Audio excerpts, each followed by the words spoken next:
We'd like to welcome you to the BmoreNews Morning Show. My name is Donnie Glover, and I work for Marcia Jews. Whenever he feels like it. You're right. Why don't you introduce yourselves? Marcia, come on. Oh, hi. Marcia Jews, founder and creator of WKIM Media Network. And we do all kinds of activities and we consult. Okay. China? Hi, I am China Boak Terrell, a former foster mom and a current mom. My daughter's right here, no school today. I work on putting small businesses into low-income communities. And there we go. Thank Mama, you. I needed to tell you something. She didn't tell you something.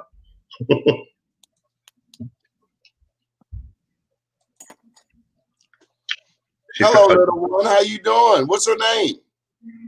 Her name is Elaine. Do you want to say hello? You're What's on up, Elaine? sweetie. You're live.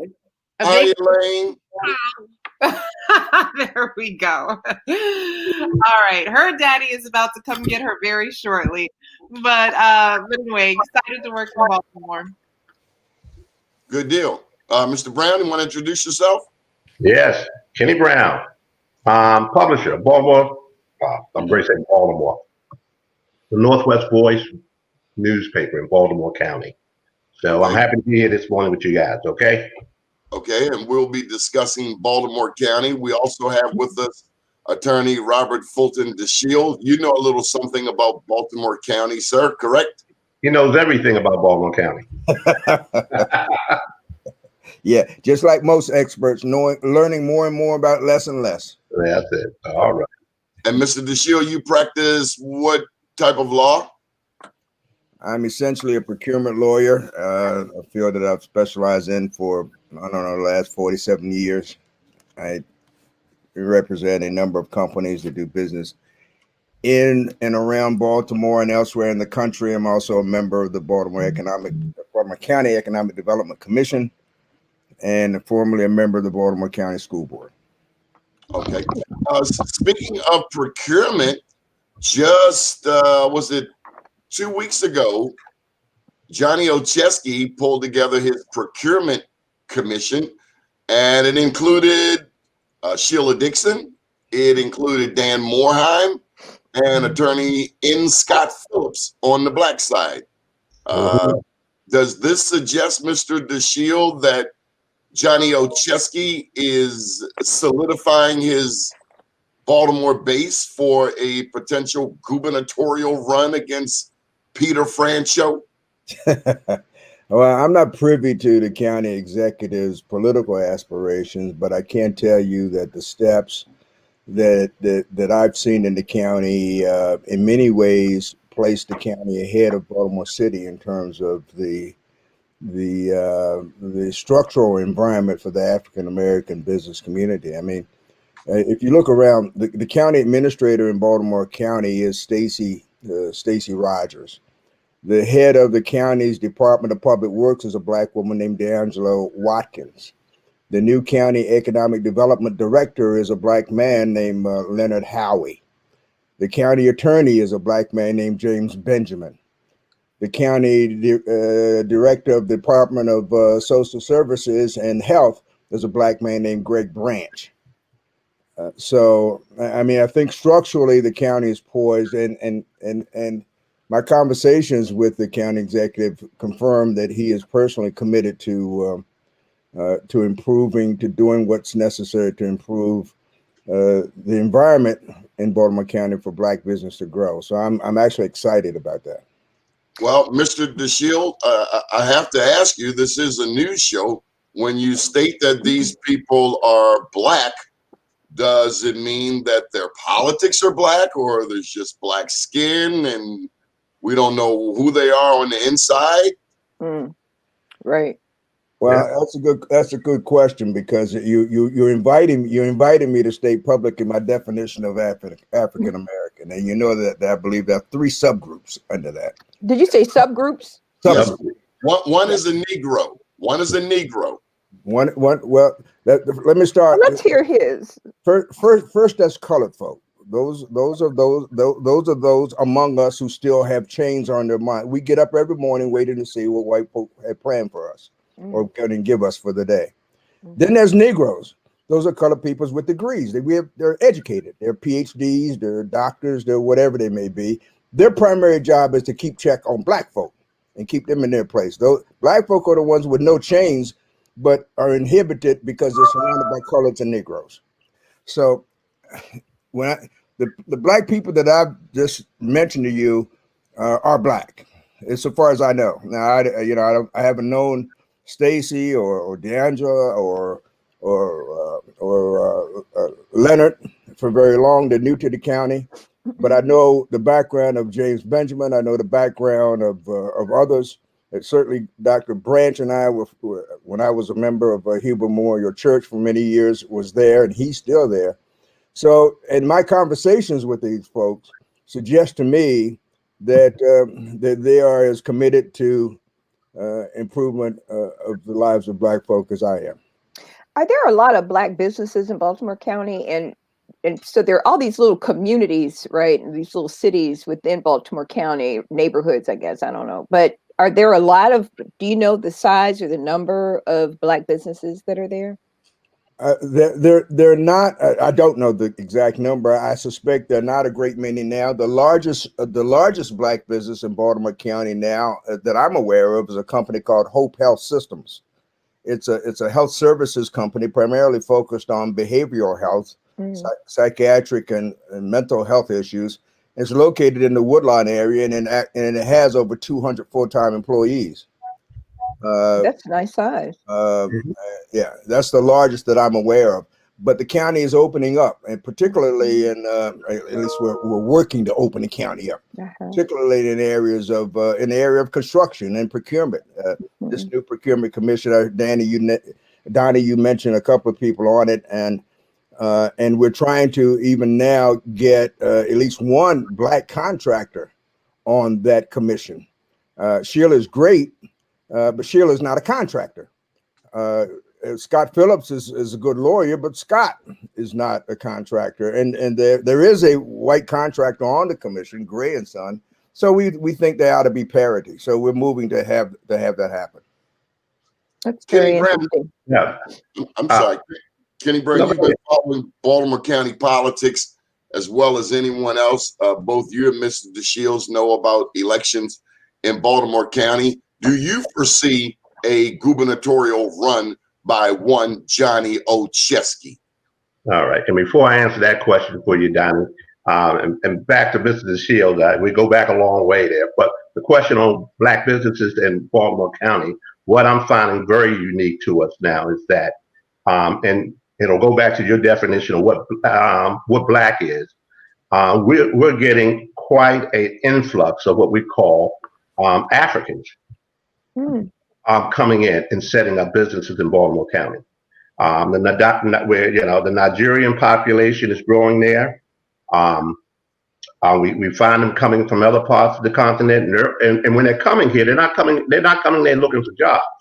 They're coming there opening businesses, and I find that quite interesting, especially when it comes to the west side of the county. And we're talking about the Woodlawn, Randallstown, Owings Mills, and just recently, and I mean, this was a very bold move of an African business opening up a restaurant in Ricestown. Now, Ricestown isn't one of those places that you think you see blacks hanging out in, but the old Bill Bateman's restaurant. That's a pretty big restaurant out there. They just acquired it, and they're going to put a restaurant there. So I'm anxiously watching to see how that pans out for them. So if you want to put that into, I don't know where the Africans fall when we talk about black people. Do they fall into that group? But those businesses are coming. They're pretty black, right? Yeah, that's right. And they're coming. I'm sorry, Marcia, go ahead. So when we look at the African community, there's a growing community here in the city as well. And, there's a big black Nigerian restaurant up on York Road, across from Hubert, not far from Hubert's church. So when you sit down and you look at it, the question for me would be, are they hiring black people? Or are they just hiring Nigerians in those communities and those businesses? I would just be curious to know. Well, so far, Are you talking to me? wait, I wait. think so, brother. I I've been think able so, to brother. witness, This what is I've been able to witness is that when they open those businesses, they do tend to employ those they have more in common with, which is those who come from their country. Right. And I do see that. But, I can't be mad at them. What they're doing is they're taking care, they're their creating businesses and they're hiring their own, Right. which all blacks should be doing, as far as I'm concerned. the real question is, are we doing that? No, And not that's in why I any asked- that's significant why- numbers for sure. That's why I asked Mr. DeShield about these black appointees, and not just Johnny O, but anybody, whether it's the governor, the county exec, the mayor. Are you looking out for black people? We should be unapologetically speaking up for our issues in the year 2020. Okay, so we mentioned Back to your initial question about Johnny O. Yeah. Oh, yeah. Look, all the signs are there. The race is about to start, and as far as I'm concerned, he's posting up to the gate right now. They're bringing him in, they're putting him in the stalls to get the race on the way, and all you have to do is just watch the tea leaves. And you're right, this guy has done a lot in Baltimore County to position himself for that, and especially in the black community. He's finding black women all over the place and putting them in key positions. He's found his black males, he's sticking them in because he knows when he does decide to go and when he announces, and I believe he will, right? That the west side of the county is very important as a voting block, and you don't get to any place in Annapolis without going to the west side of Baltimore County. That's where the black. Is that the best candidate though? Is Johnny O the best candidate to run for governor? not yet, just Mark. Oh, okay. I'll just lay back. I'll Baltimore, just rest right here. Baltimore County is what percentage black? Oh, now, well, if we talk about the county as a whole, right? That's from Dundalk to Budas. We're probably only about 34, 35% as a whole. But if you say what percentage of black folks live in the west part of the county, that's a big difference there because that's where the pocket of black folks are. Mm-hmm. Okay, and then the follow up to that is Peter Franchot announced this week that he's running for governor. So is this a Franchot, Olszewski, who is the older fighter? Sonny Liston versus Cassius Clay type fight? Only if they were going head to head themselves, but I don't believe that's. We're only talking two names right now, and I don't believe it's going to stop there. Are you suggesting that Prince George's County Executive Angela also Brooks will be getting into the race as well, Mr. Well, I do believe this is the year of the black woman. Okay, and then one last thing, Julian Jones. If Johnny O steps up, Mr. DeShields, that means Julian Jones, who is the first black chair of the Baltimore County Council, will then likely run for county executive, making him the first, if he were to win, the first black county executive in Baltimore County history. I like Councilman Jones a lot. I don't talk. We don't get to talk as much as I want. The position of chair of the Baltimore County Council is a rotational position, by the way. So if you stay on there long enough, you will get everybody on there will get to be chairman one day. But I have no idea. I haven't talked to him about his political aspirations. I don't know what they are, and and I don't care really about what our political parties are. All I care is, as I say, show me the beef. What is it?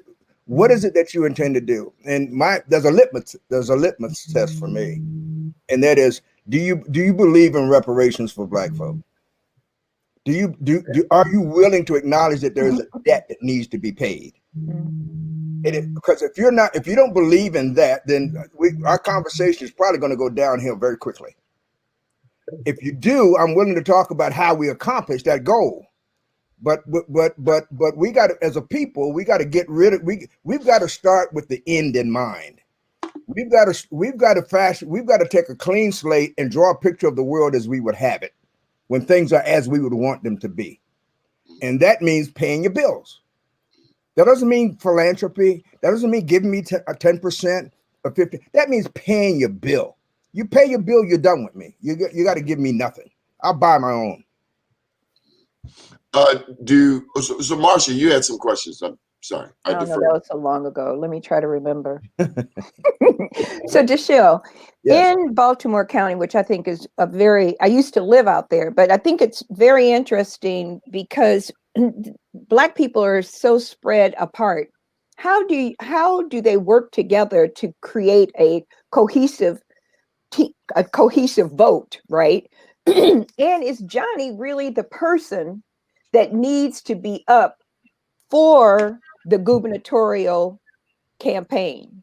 Is he that right person, or do we see somebody else that's sitting back there that we need to really think about, that is truly and has demonstrated what we need as small businesses, as people, and educationally? What is that, the person that we should be spending this time supporting? I can't answer that question. I don't know who the person is. But you're all around everywhere, Deshil. You're everywhere, so don't even try it. You're always somewhere in the mix. I can you tell may you, not want to talk about it. What I can tell you today, if there was a race, and if the two contestants were Johnny and Francho, I'm going with Johnny. I mean, and I said it unconditionally. Say the same thing. Yeah. If it's a race between just Johnny and Francho, yes, it would be Johnny. And you don't think Francho has shown or demonstrated that he supports our community in all the years that he's been down there? I have had many issues over the years at the Board of Public Works during the time when Peter has been the comptroller, and I've found in most cases that he's accessible to talk to, but talk is cheap.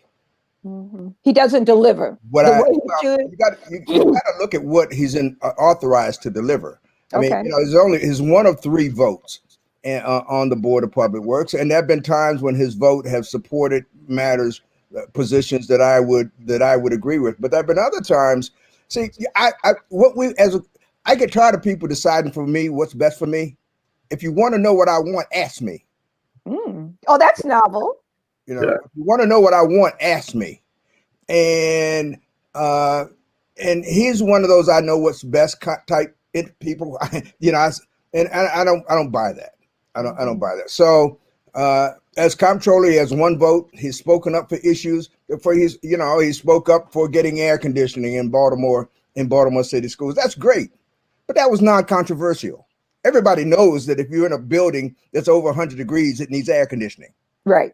I mean, that's not a hard deal. Right. The hard issues come when, for example, when a contract comes before the Board of Public Works for an extension, a contract that by its terms expired 5 years ago, but yet they want to extend it for an additional term. I mean, and the Board of Public Works says, okay, well, we'll extend it for an additional. Every time that happens, that denies an opportunity to a new company to compete for that business. Right. And I haven't seen Francho speak up against that practice. In fact, I've seen him more often than not support that practice. That's huge, though, Deshil. It's absolutely because it speaks to who's actually getting those reoccurring contracts. Yes. But unfortunately, that's not a practice that's limited to the state. It's happened over the years quite a bit in Baltimore City, for example. But we're talking. I guess there's going to be another show about the city. So today we're talking about the county. All right. China Book Terrell, care to jump in? Definitely. Here's my question. If Lieutenant Governor Rutherford comes into the race as a candidate for governor, what does the Black community do? I don't believe he's going to come in. I don't either. And I don't believe he's going to come in. And to be honest, I wish he would, just to put the Republican Party on spot again, because the idea is I can't ever envision the Republican Party getting behind a black candidate.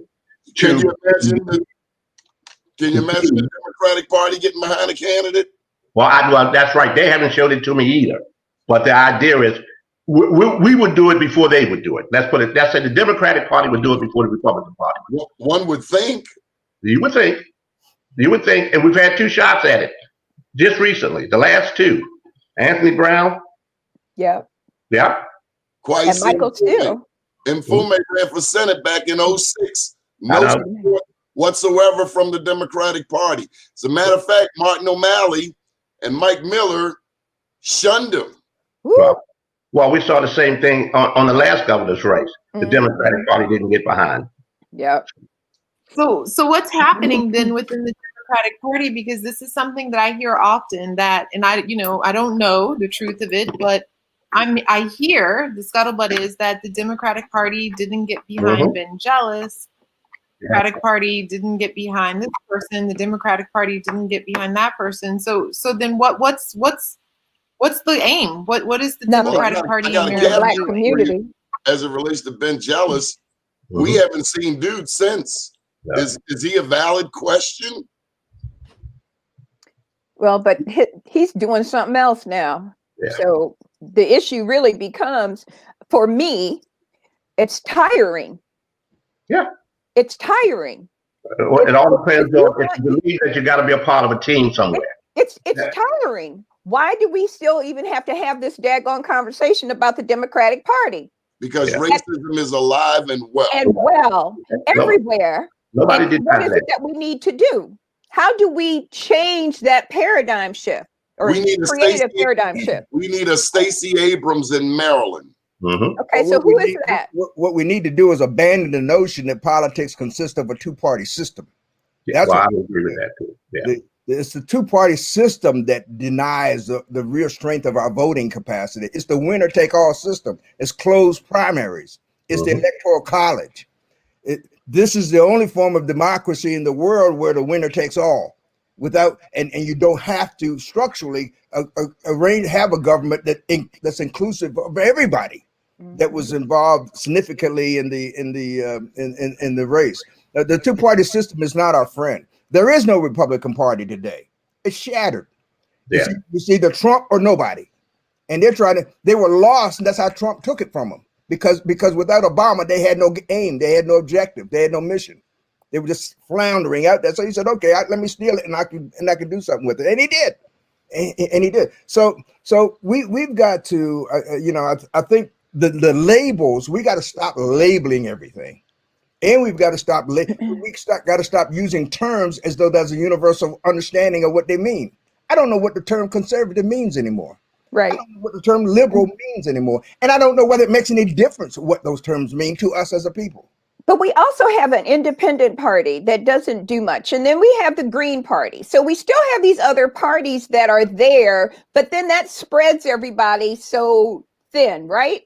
How do we bring all of that together as a nation, as a community, to figure out how we can get the best leadership around an issue that affects everybody? And what is that? And the fundamental issue is the distribution of wealth and income.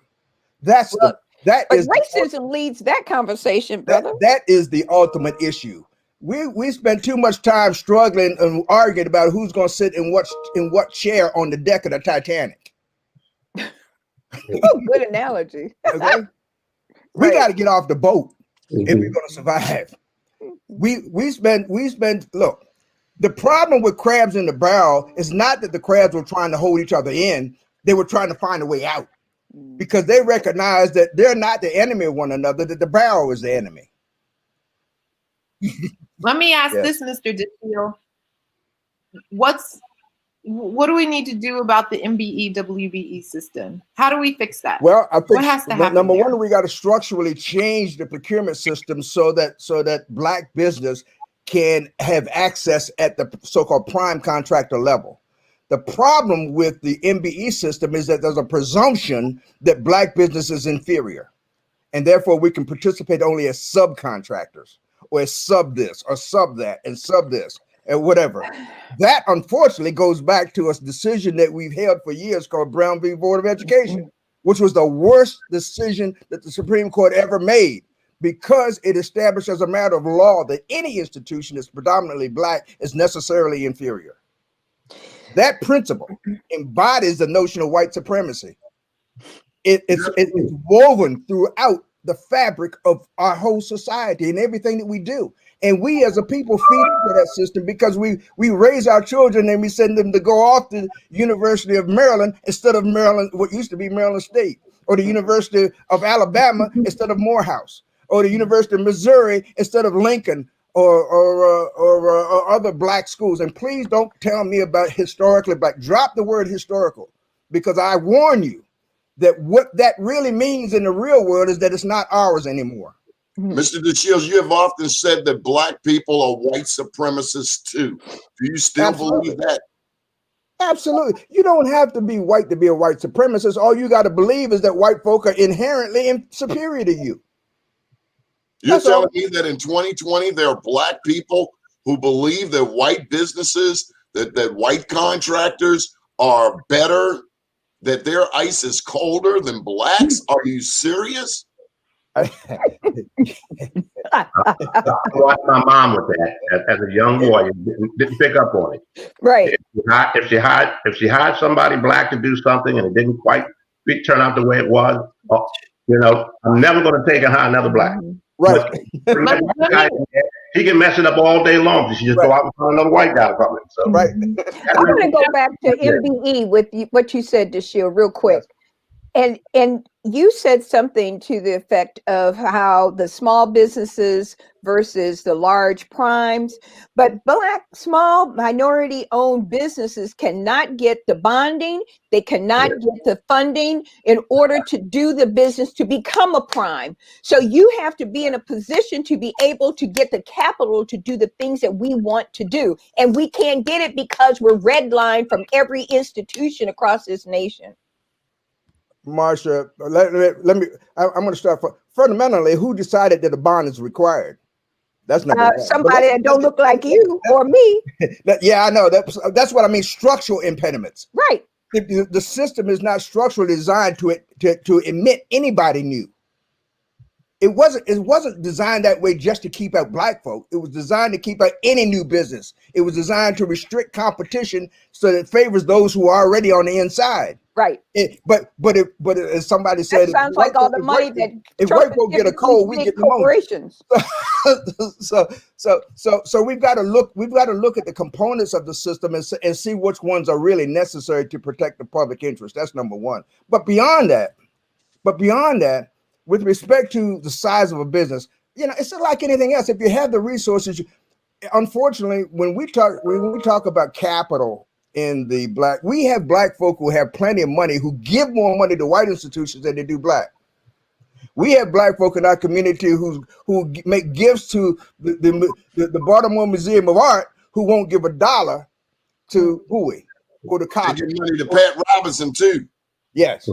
So if you give me enough capital, I mean real capital, capital that I can use so that I can every day when I get up, I can think about how to grow my business, how to make it better, instead of worried about how I have to make the next note payment. Right. Right. Well, Mr. DeShields, with 30% of the population, you mean that doesn't warrant any power at all? Oh, we have considerable power. And we've talked about it this morning. We had the power to elect the county executive in Baltimore County, and this county executive understands that. That's why I don't think that I'm not fooled. The attention that he's given, the appointments that he's made is because of the political reality that he sees. We have power.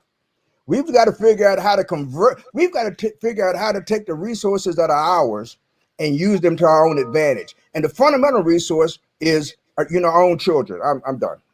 Richard McClellan makes a great point. He says most contracts let out of Baltimore County do not have MBE, WBE requirements. My statement would be Kevin Kamenetz, the last county executive closed the minority inclusion office out there, got rid of Damon Hughes, and had absolutely no track record on helping black businesses. Is that correct, Kenny Brown? Yeah. Well, I tell you what, I do know he closed the minority procurement department, and we didn't. And remember, we were responsible for putting Kevin there. We put Kevin there. He had the audacity to run for governor. That's it. So Johnny's doing all those things to speak to black folks, to say, stay with me, support me. And if you send me to Annapolis, what I'm doing here in Baltimore County, I will try to do in Annapolis too. So we need some black millionaires made now. Yeah, but the question, black millionaires made right now. If he's talking about something in 2022, like Mr. Shields want to see black millionaires made today. I haven't seen a Marion Barry in a long time. You ain't gonna see that anytime soon, brother. Yeah, I haven't seen a Marion Barry. What do you mean by that? Say what you mean by that, because I feel that so many people, he had such a long history. So what part of Marion Barry haven't you seen in a long time? Marion Barry, he made no excuse for it. He didn't apologize. When the power got into his hands, he was going to use that power to make sure he took care of people who look like him. And his whole point was, if I take and make you powerful, then you'll take care of those behind you, and this is the way you raise a group of people. And I haven't seen that since then. So and there was a whole team of them. I know more millionaires were probably made by Marion than anybody I know. Yeah, I remember when Marion and I would sit at the back of the old DC Armory watching WWF wrestling, and we'd be the only two black folks there with suits and ties on, eating popcorn, laughing and yelling at this phony wrestling stuff going on. There were a lot of black millionaires created under Marion's leadership, but there were a lot of black people who weren't millionaires whose lives were improved as well. I'm not interested in making black millionaires. I'm telling you the truth. I'm interested in helping black folk who work every day earn enough money to support their families. So can we go back to quality of life?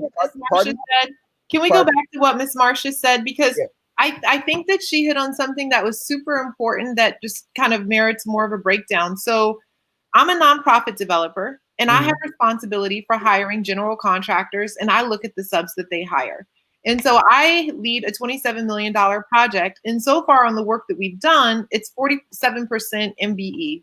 I don't have enough women, but we have 47% MBE. Now I need to hire another minority enterprise. Black, black. It's black, not just minority, but black. So now I need to hire another general contractor. And what Marcia said is true. My lenders require bonding. So then I have to find a general contractor who can get the bond for several $1 million. That is a huge struggle. Not only that, I have a board of directors, which is not diverse. And so I then have to find a general contractor who's going to have a resume that then makes my board feel comfortable that then they can handle the work. What's your question? Challenge. What's your question? So the question is, when we get at these structural issues, the issue is the bonding.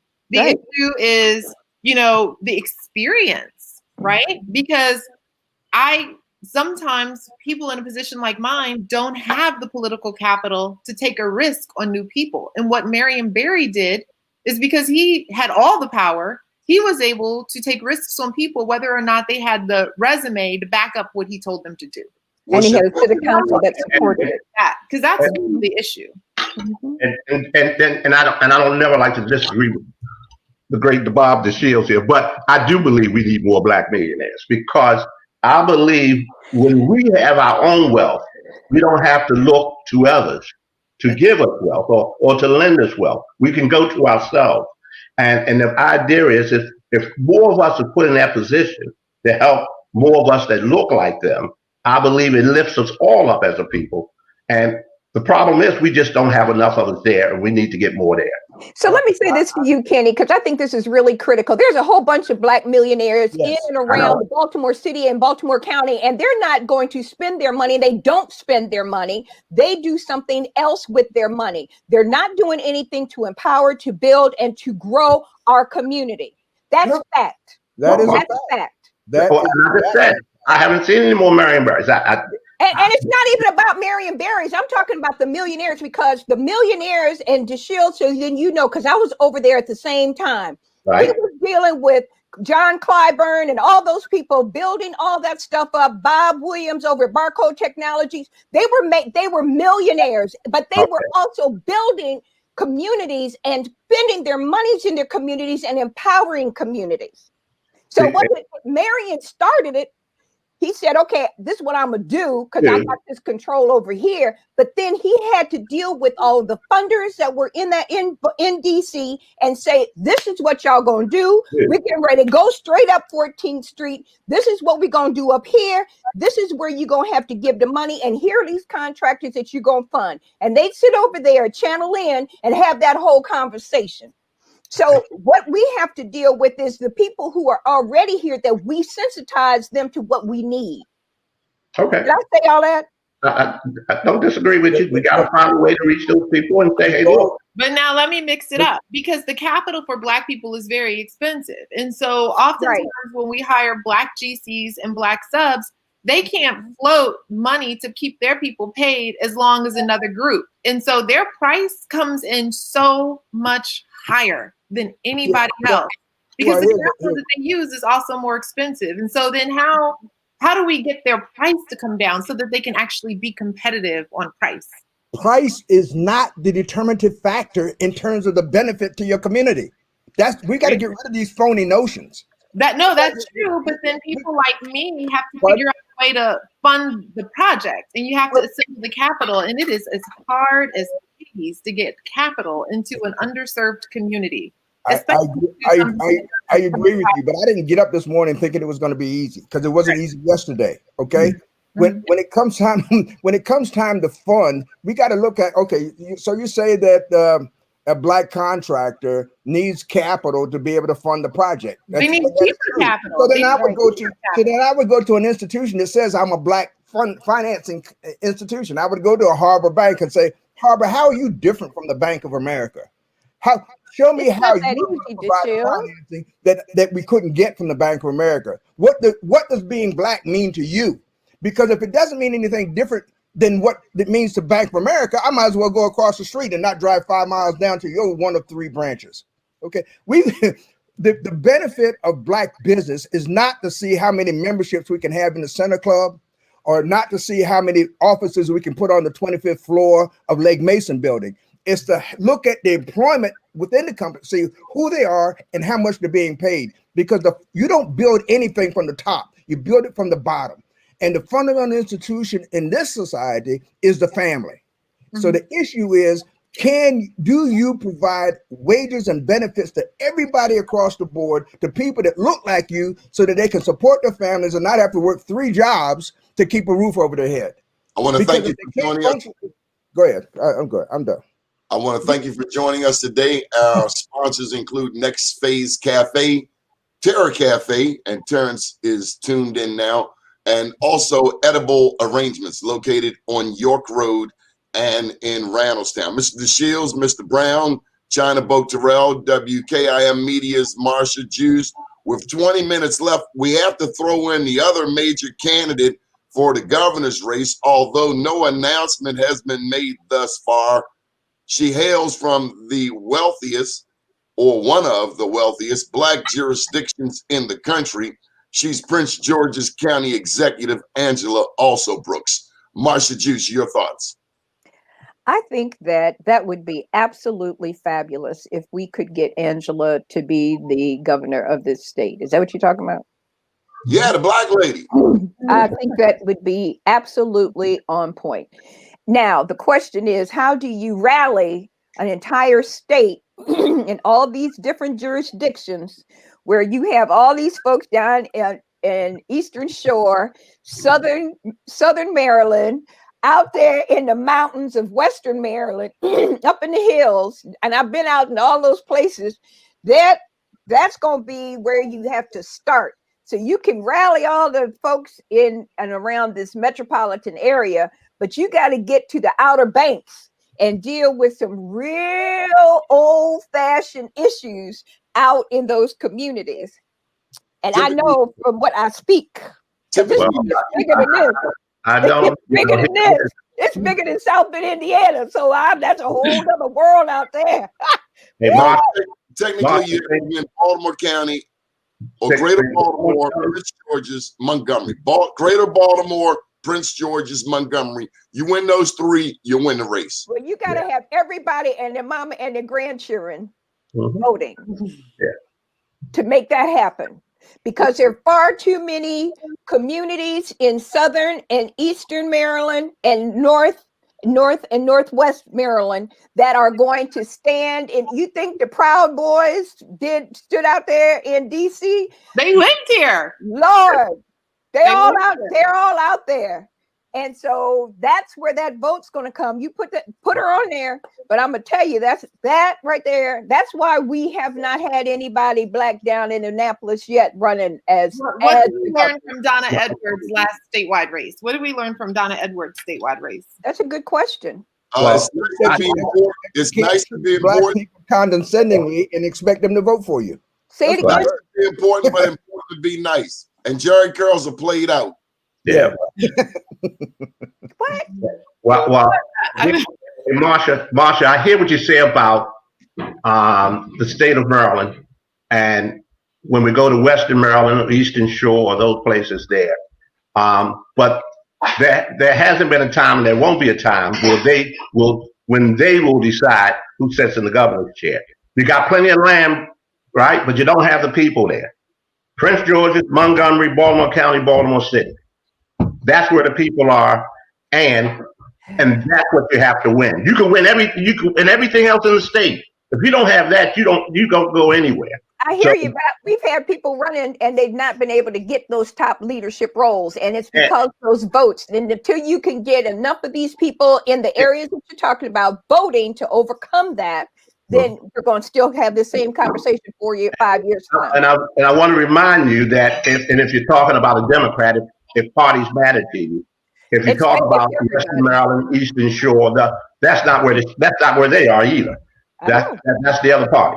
So if Axel Brooks decides to go, right, then the governor's race is going to be the most interesting race out there, because if you got Francho and you got Olszewski, who take and they split the white vote, they're fighting over the white vote, right? And if Alsabor comes in and she's able to hold on to the black vote, and where the black folks live at, Baltimore City, Baltimore County, Prince George's County, Montgomery County. I think that's a good point, Kenny. That's a real good point. It's going to be an interesting race. And I tell you what, I'm at this point now, I'm a believer. I don't think there's anything black women can't do today. They are doing it. They work hard. They work hard. They work hard. But y'all mentioned fighters, Stacey Abrams down in Georgia, Cynthia McKinney. Let's not forget Cynthia McKinney. They did the work in losing, and no disrespect, but their losses provided them a framework, a groundwork, and both, Abrams went back to that base, and who knows, the next time around, because of her efforts and sacrifice, she could win the governor's race. She did just that. She didn't do what Ben Jealous did. Ben Jealous lost. He disappeared, right? That he was ever on the scene a whole lot anyway, but he disappeared. Stacey lost and said, okay, I'm not finished. I'm not finished. She went back out there, and look what she did. Yeah, I'm carrying the ball. I'm carrying the ball, and she took it. So Ben is at People for the American Way. And I don't, I get his emails where, he's advocating for progressive change. I don't know if that means that he disappeared, but I do agree that it's the era of the Black woman. But here's my concern. Even when I look at the national scene, it's clear, thankfully, that Biden also gets that it's the era of the Black woman. But I think that we may be leaving I think we may not be paying enough attention to the Black man. And I think that could come back to hurt us in 2022. Like so far, it looks as though we have only one cabinet appointment that's a Black male in Biden's administration. You know, I think in Baltimore City, what we see is the renaissance of the Black man. And so I think here, you say what? I think there's a renaissance of the Black man in Baltimore City. Well, your whole city now, you got city council president, you got mayor, and you got control. So. I think power is who controls the mayor, who controls the city council president, who controls the state's attorney, because we can have all of the. Oh, we lost it. Yeah. Well, here's my question. Yeah. Where are all the Latinos in this conversation? They're there in Baltimore County. They're rising in Baltimore County. The strength of the village, the strength of the community is measured by the strength of its men. That's a fact. Of its men? Of its men. That's a fact. That's not to denigrate women. That's not to place women in an inferior position. That is a fact. That is simply a fact. We are different by design. It's intentional. It's not accident. And what does that mean? I tell people, I have a hard time. That's a whole other conversation. No. That's a different show. I want to back you up a little bit, but I live in a house of women. That ain't the show. Who are the Latinos? Y'all don't dismiss me. This is. I'm not dismissing. We need to make sure that we are dealing with the Latin community. All of the Hispanic people that are in these communities need to be heard and brought into the fold. How are they voting? Martha is 100% right. 100% right. Listen, I don't care how you do it. I don't care how you do it. If first of all, you got to decide what direction you're going in. That's number one. We made a mistake on the whole civil rights thing because we got on a train that was going nowhere. That's number one. So you got to decide where you're going. But the fact of the matter is we can't all get on this line at the same time. The fact that we have to line up behind somebody doesn't mean that we're not together, right? The fact that if you listen for a second. I'm trying because I can't find a place in my brain for it to fit. All right. We have to have organization. That means somebody's going to be in the front and somebody's going to be in the rear. That doesn't mean they're unequal. That just means everybody can't be in front at the same time. That means the Latino community is not forgotten. They're not being eliminated. They're not being, their interests are not being ignored. It just means everybody can't get up front at the same time. Why do you need y'all up front? I just need you to make sure that you're on the team. You know, a football team got a quarterback, a linebacker, a side back, and all the other backs and running back. We need to make sure that we have a team of people who are going towards the same goal. What makes you think we don't? Many of my clients are Latino. What? Many of my clients are Latino. I have a significant. I don't know them. Well, you may not. You're doing to rally them around voting. Then you got to.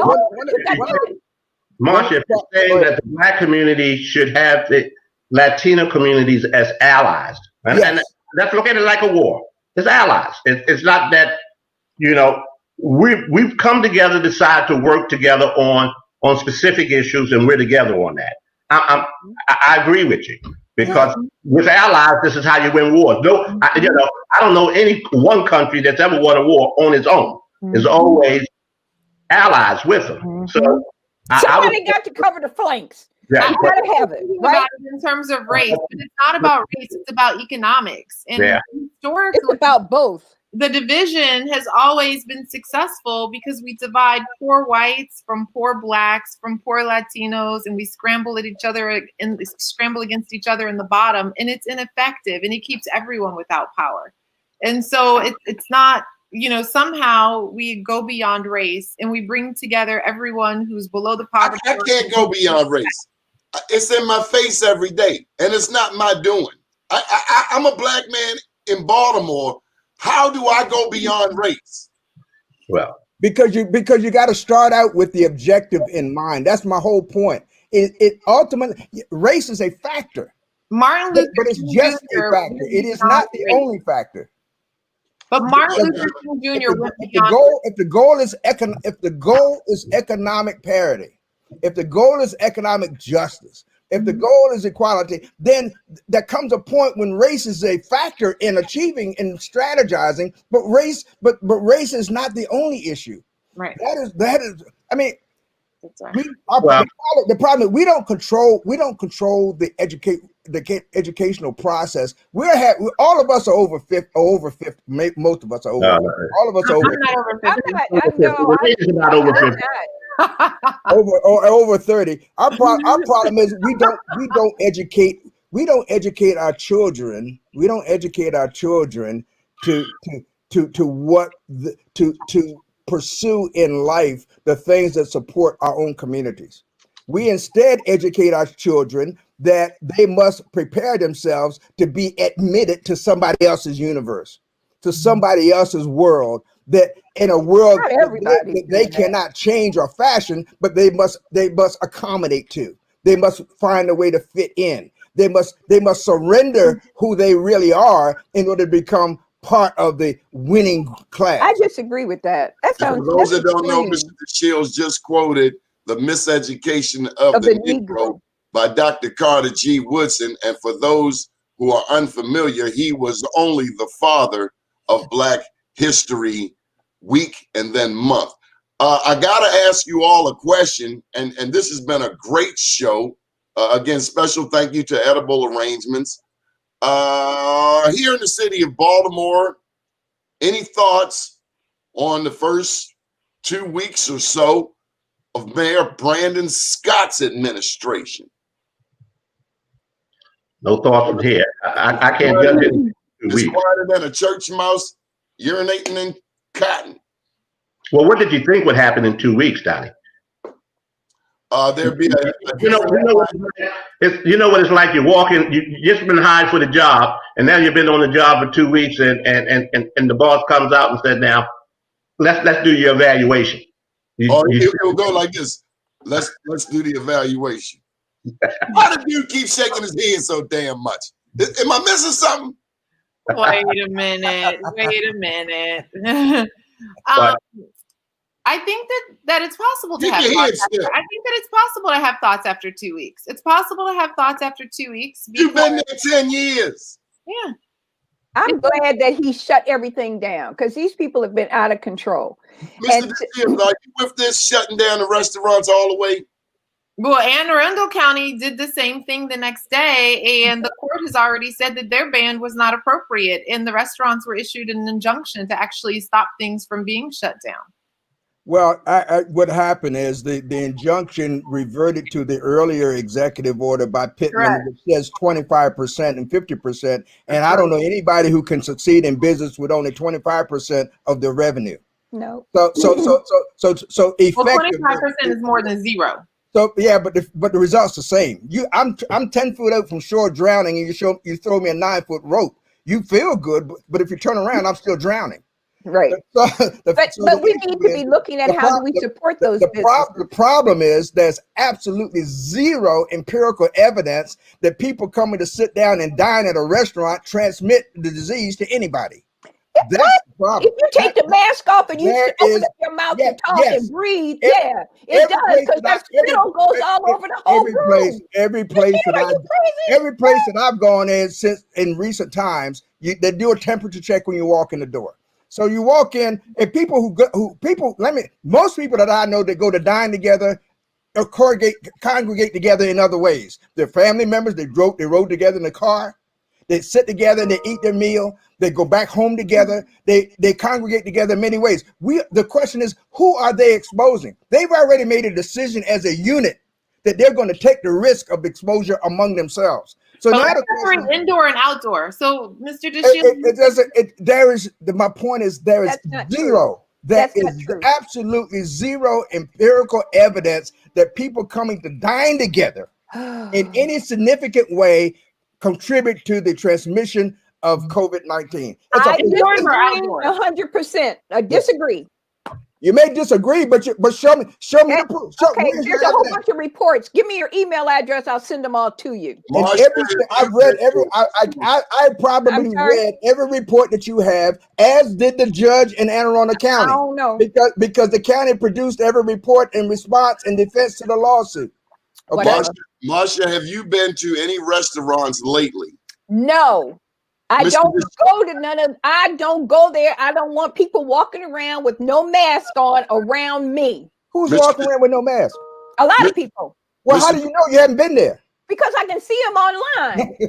I can see them online because they're online showing the pictures. All the people sitting who there can't go to eat in showing it Baltimore on City are eating every day in Instagram, Baltimore and County. everywhere else. Every day. So all you have to do is turn on your Instagram, turn on your Facebook. You can see everything you want to see. And everything you see.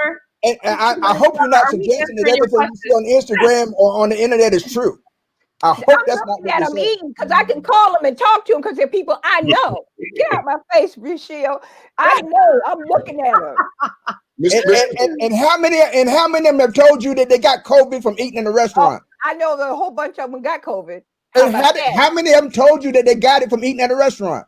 I don't ask them where they get it. They got Oh, it. well, then you don't want to know the truth. Okay, so you just want to sit down and you want to act like you know everything. You don't know everything, Deshil. You can't handle No, not in hell. So we go to restaurants. We usually get carry out, and we have always been very comfortable eating outdoors because we find that the tables are very appropriately spaced. If there's a tent with a roof, obviously we don't do that. But I don't think necessarily that all outdoor dining needs to be closed down. I think someone could just say no more tents, and that to me is much more surgical. I and agree. allows restaurants to be less negative every month than they otherwise would be. At this point, every couple of $100 matters, you know. Well, the good news is that they're still doing takeout and delivery.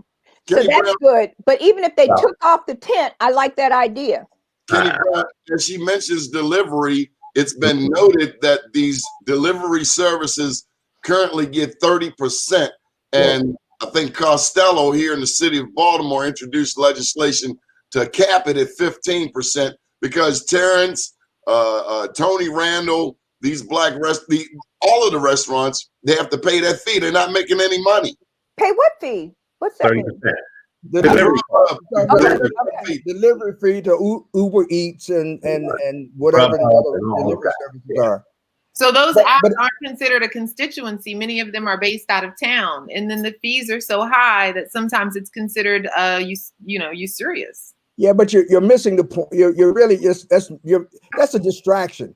None of those businesses could survive on carry out anyway. They weren't designed to be carry out businesses. They were designed to be sit down restaurants. So it doesn't really matter in the end how much they have to pay to Uber Eats. If the delivery was free, they'd still be going out of business.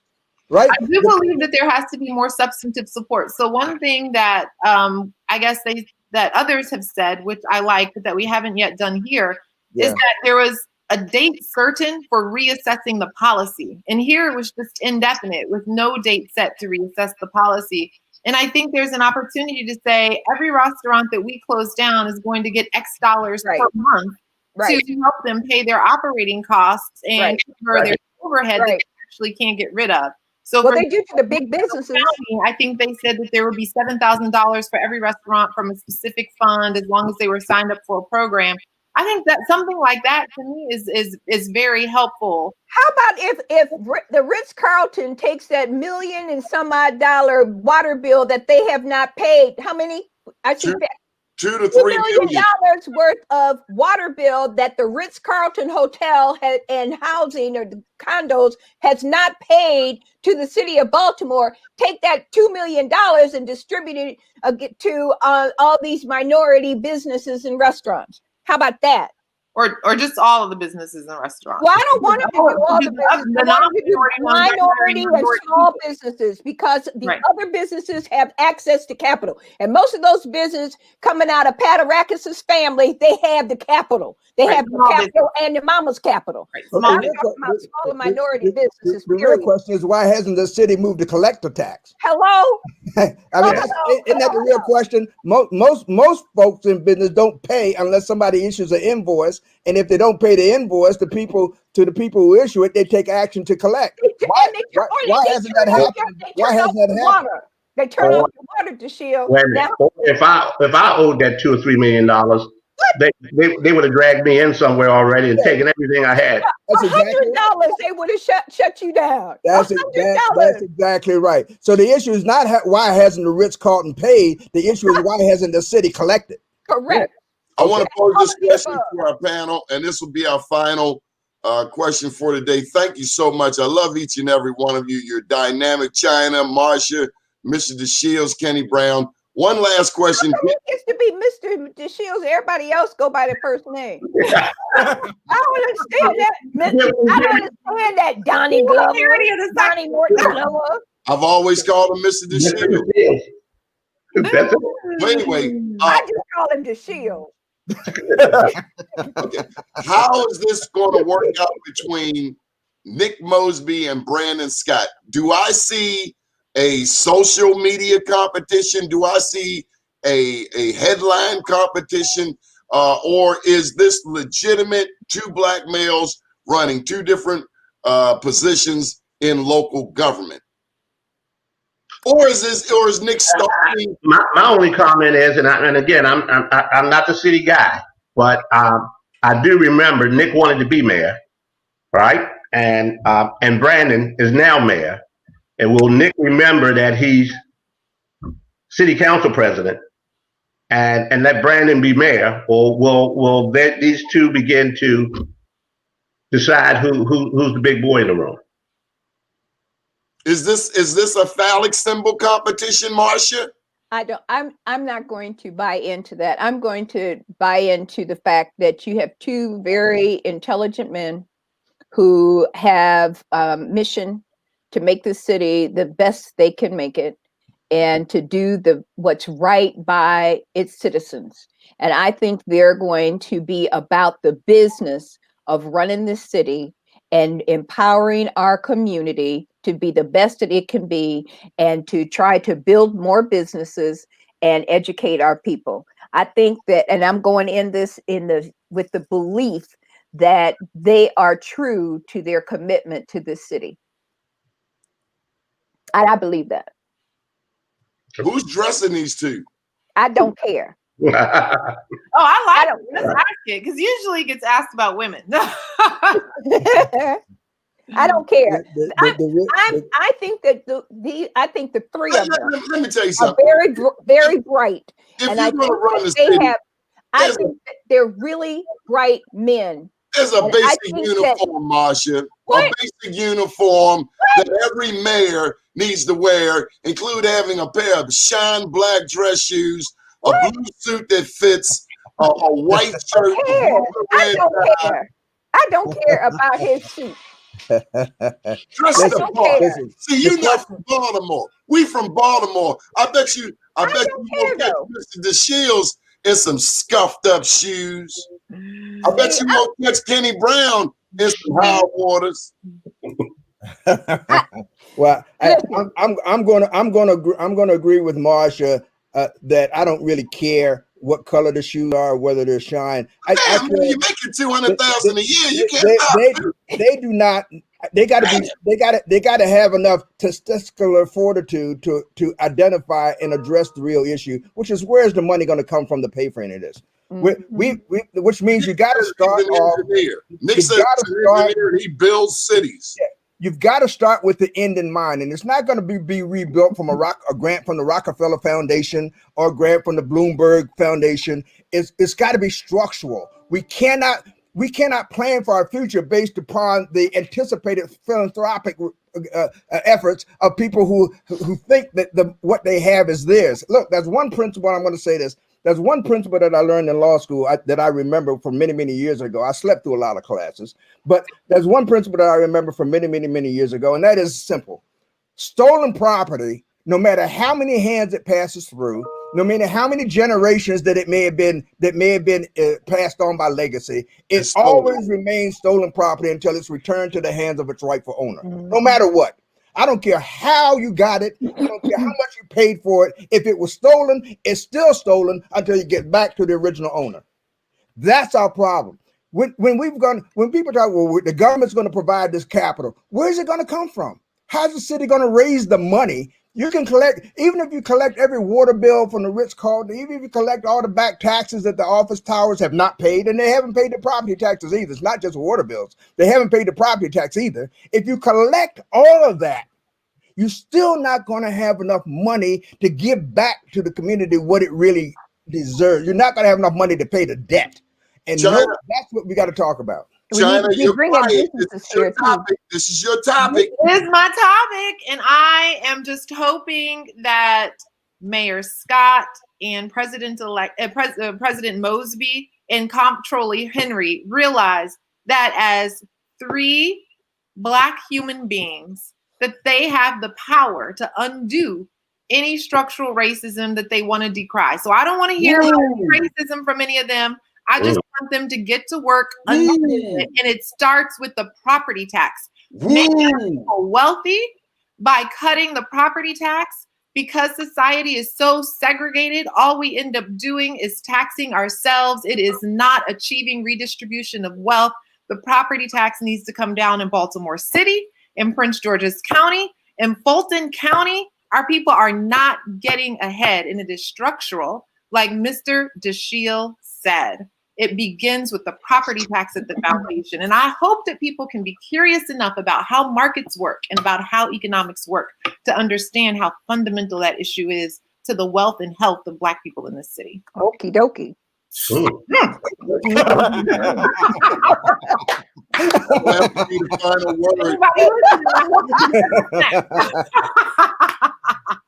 Let's go around the horn. How can people follow you, get in touch with you?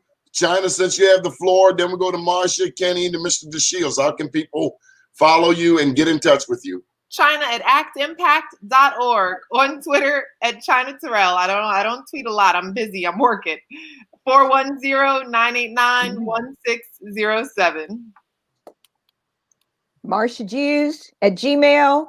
And you can reach me on all of them, Marsha Jews and Marsha Reeves Jews. I'm on all social media. Kenny Brown, nwvoice.com. You got the newspaper with you? No, I didn't. I should have had one there. Go ahead. nwvoice.com. And 410-508-1424. 410-508-1424. Mr. DeShields. The law office of Robert Fulton DeShield, 410-547-8820. One more time, Mr. DeShields. You're a paid client. You got to make sure you get your number across. The law office of Robert Fulton DeShield, 410-547-8820. That was a really good commercial. Thank you, everyone. Have a powerful day, and good morning, Baltimore. Oh, no, give us the mantra.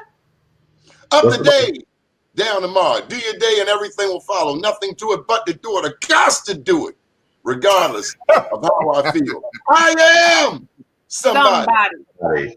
I am my brother's keeper. All Good right. morning. Good morning, Okay. Baltimore. Good. Bye-bye. Bye-bye. Bye-bye. Bye.